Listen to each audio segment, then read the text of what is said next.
তা আসামি কারা ধরা পড়ছে? মানে আসলে তো আসামি ধরা পড়েনি। আরে ওই পুষ্পাকে ধরে তো আর মানে আসামি ধরেছি বললে হবে না। পুষ্পা ধরা বা শাহজাহানকে ধরা, এটা কি আসামি ধরা? শাহজাহানকে কে জন্ম দিয়েছিল, তাকে ধরা হচ্ছে না কেন? পুষ্পাকে কে জন্ম দিয়েছিল, তাকে ধরা হলো না কেন? যে আসামিদের ধরা হচ্ছে বলে এই লাফালাফিটা হচ্ছে, নাচানাচিটা হচ্ছে, তাদেরকে জন্ম দিল যে যাদের শেল্টারে তারা এত বড় হলো, তাদেরকে ধরা না হয়ে আনন্দটা কিসের? তাহলে কি রোগের কারণের গোড়ায় যাওয়া গেল, না রোগের কারণগুলো রেখে দেওয়া হলো, শুধু উপসর্গগুলো মেরে দেওয়া হলো না? বলছি পৃথ্বীদাদা, আজকে আমার প্রথম যেটা প্রশ্ন সেটা হচ্ছে যে কর্ণাটকের মুখ্যমন্ত্রী এবং স্বরাষ্ট্রমন্ত্রী তিনি পরিষ্কার বলছেন যে আরএসএসকে আমরা এই রাজ্যে কোনো অবস্থাতেই কাজ করতে দেব না, কারণ হচ্ছে তাদের রেজিস্ট্রেশন নাম্বার নেই, তাদের লেটার হেড নেই।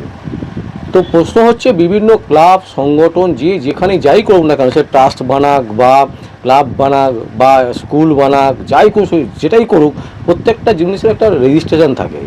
তো আরএসএস কি রেজিস্ট্রেশন কেন মানে করেনি কেন? বা এই যে কর্ণাটকের মুখ্যমন্ত্রী যেটা বলছেন স্বরাষ্ট্রমন্ত্রী, সেটা কি তিনি ঠিক বলছেন?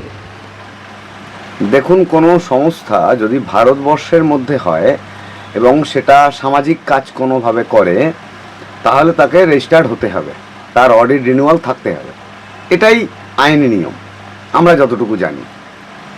এবার কোনো সংস্থা যদি আইন বহির্ভূতভাবে নিজেদেরকে সংস্থা বলে তারা কোনো কর্মকাণ্ড করে এবং তাদের সেই ট্রাস্ট হোক বা সংস্থা হোক বা ক্লাব হোক বা সংগঠন হোক, তাদের সেই সংগঠনে যদি দেখা যায় বহু টাকা অনুদানও এসছে, তাহলে তো টোটাল ওই চেনটাই একটা ইল্লিগাল চেন হয়ে যাবে, হওয়া উচিত।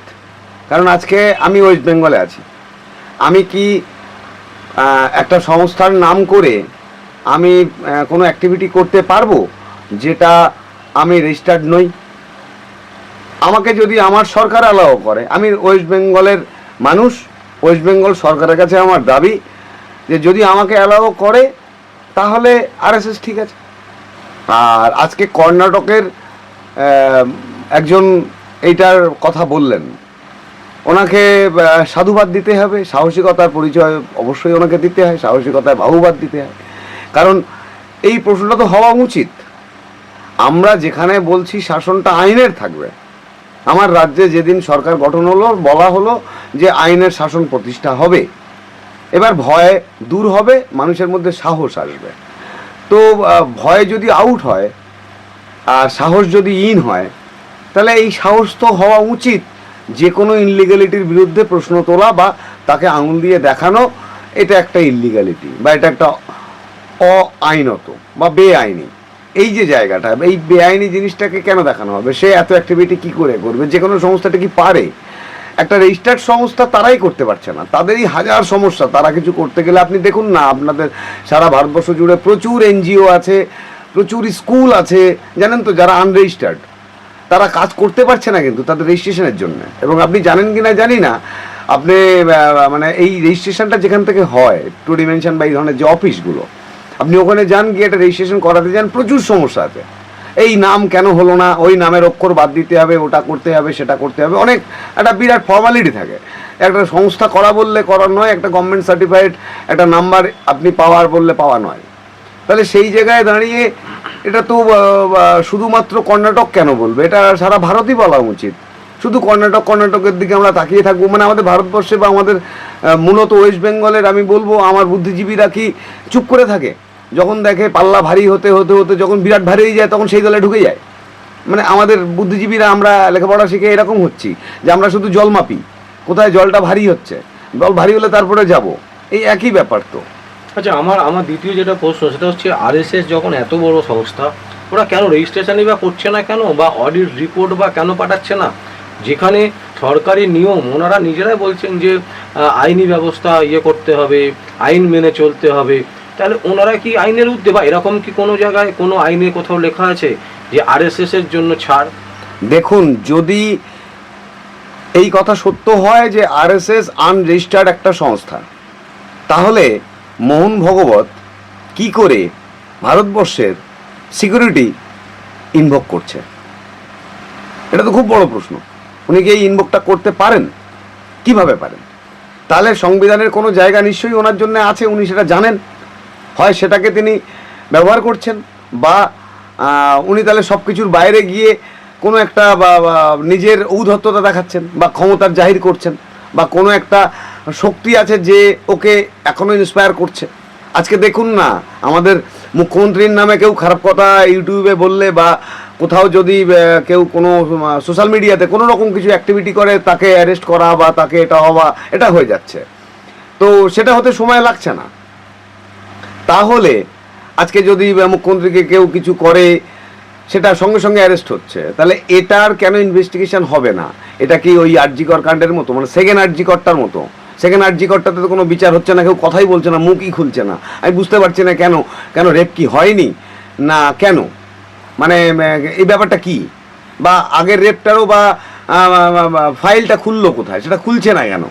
তাহলে যেখানে আইনগুলোই বন্ধ হয়ে আছে, এখন শুধু বিচার চলছে কারা 21 সালের থেকে 24 সাল 25 সাল পর্যন্ত কারা কি তৃণমূলের চুরি করেছিল, শুধু এই বিচারটা চলছে, আর সব বিচার বন্ধ আছে। কিন্তু আপনি ভালো করে দেখুন, যদি ফাইল খুলতে হয় তাহলে তো প্রচুর ফাইল খুলতে হবে।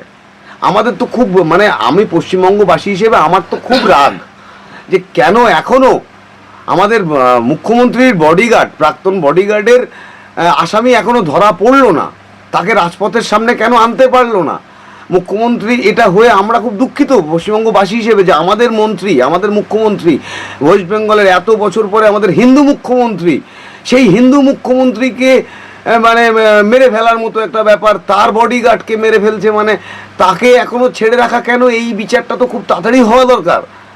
তার মধ্যে আবার আরএসএস এসে পড়ছে, আবার আরএসএস শুনছি আমাদের মুখ্যমন্ত্রীকে শেল্টার দেয়, মানে কে কার শেল্টার দেয় বুঝতে পারছি না। সেই নচিকেতা গানের মতন আমরা সবাই সবার পিছনে সবার হাতেই একটা করে কাটি। তো এখন আমাদের মুখ্যমন্ত্রীর চারিপাশে কি কাটি, আমি এটা বুঝতে পারছি না।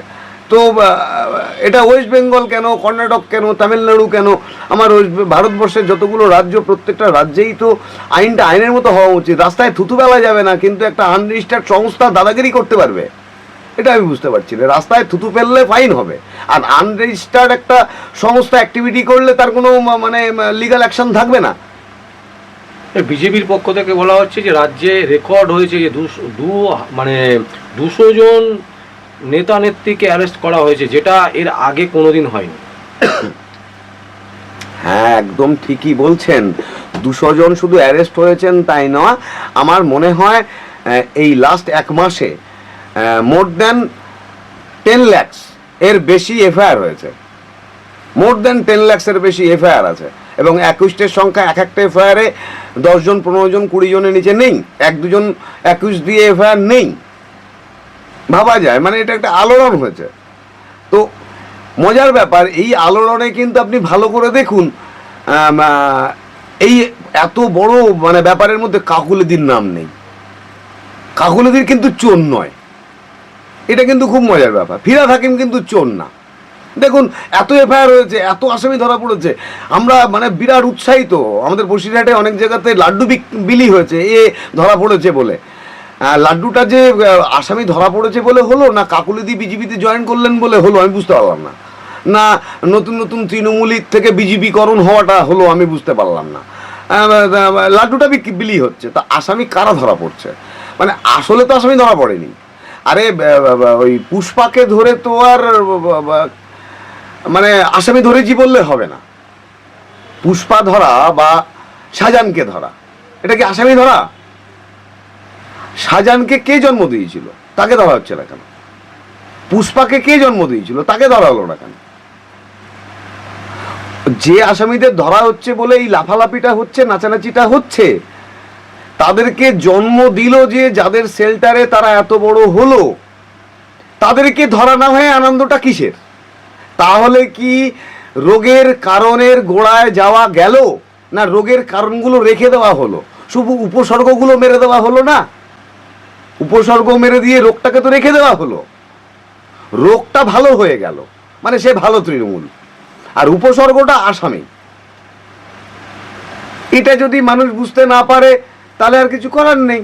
ওই স্কুলে গিয়ে ডিম ভাত খেতে হবে, সকালে টিফিন দিচ্ছে, 2-3 বার খেয়ে বাড়ি আসতে হবে, পড়াশোনা আর করার দরকার নেই। আমার শেষ প্রশ্ন যেটা, সেটা হচ্ছে যে কর্ণাটক সরকার যেভাবে উদ্যোগ নিল আরএসএসের বিরুদ্ধে, আরএসএস কি এখন মানে দেখাবে, মানে নতুন করে রেজিস্ট্রেশন করার কথা ভাববে? মানে কি মনে হচ্ছে আগামী দিনে কর্ণাটকের সাথে কি একটা বিরাট ঝামেলা জড়াবে, নাকি ওরা শান্তভাবে সেটাকে সলভ করার চেষ্টা করবে? আচ্ছা, আমি একটা জিনিস বুঝতে পারছি না, বারবার আপনারা কর্ণাটক কর্ণাটক কেন বলছেন? মানে কর্ণাটকের সরকার এইভাবে প্রতিবাদ, সরকার কেন, একজন ব্যক্তি, হ্যাঁ, সবার আগে উনি ভারতীয়, উনি ভারতীয়, অবশ্যই উনি ভারতীয়। ভারতবর্ষের একটা আনরেজিস্টার্ড কোম্পানিকে উনি আঙুল দিয়ে দেখিয়েছেন এটা একটা আনরেজিস্টার্ড কোম্পানি, এই কোম্পানিটা কি করে ভারতবর্ষে কাজ করছে। উনি বলেছেন আমার রাজ্যে যেন এই আনরেজিস্টার্ড কোনো কোম্পানি না কাজ করে।